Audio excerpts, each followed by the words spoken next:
तन लड़कपन और जवानी, तन लड़कपन और जवानी सब बदलता जाएगा। तन लड़कपन और जवानी सब बदलता जाएगा। यादगारी के लिए बस जन्म ही रह जाएगा। यादगारी के लिए हमारे द्वारा किए गए, आपके द्वारा किए गए अच्छे बुरे कभी बाद में लोग कहते हैं। बाकी बहुत सुंदर आप है, क्या मतलब किसी से, बहुत राजा है आप, क्या मतलब किसी से। नारायण ने सबको खाने पहने भर का दिया है। आप किसी का सम्मान करेंगे वो भी आपका सम्मान करेगा। आप किसी को सम्मान नहीं देंगे आप सम्मान नहीं पाएंगे। इसलिए सदैव प्रभु की कृपा मान करके जो भी मुझसे प्राप्त हो उनका उपभोग करना चाहिए। शिशु जी का शिशु जी महाराज कह रहे हैं राजा ने वही राजा पति जरासंध वाला मुकुट पहन करके वही निकले हुए थे और वह जरासंध का मुकुट अधर पूर्वक कमाए गए धन से बना हुआ था और वह मुकुट सोने का था। तुरंत उस मुकुट में अपना निवास कर लिया।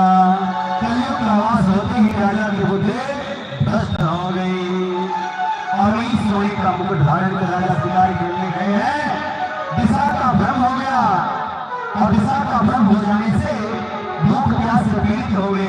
राजा जाते जाते जय श्री राम कुटिया में जा पहुंचते हैं। वहां बाहर से ही आवाज देते हैं, कोई प्रत्युत्तर नहीं मिलता है। महाराज को ऐसा भ्रम हुआ कि यह ब्राह्मण यह तपस्वी ऋषि को मिल रहा है, मेरा स्वागत न करना पड़े इसलिए यह ढोंग बना करके बैठ गया है। साधना करने का ढोंग बनाया है। हम देखते हैं यह असली है वह नकली है। एक मरा हुआ सांप बगल में था, धनुष से उठा करके उस मरे हुए सांप को ले जा करके सभी किसी के गले में डाल देते हैं। राजा कुछ बच्चे खेलते हुए देख रहे हैं राजा के द्वारा किए गए सारे दुष्कृत्यों को। सभी किसी के पुत्र सिंगी ऋषि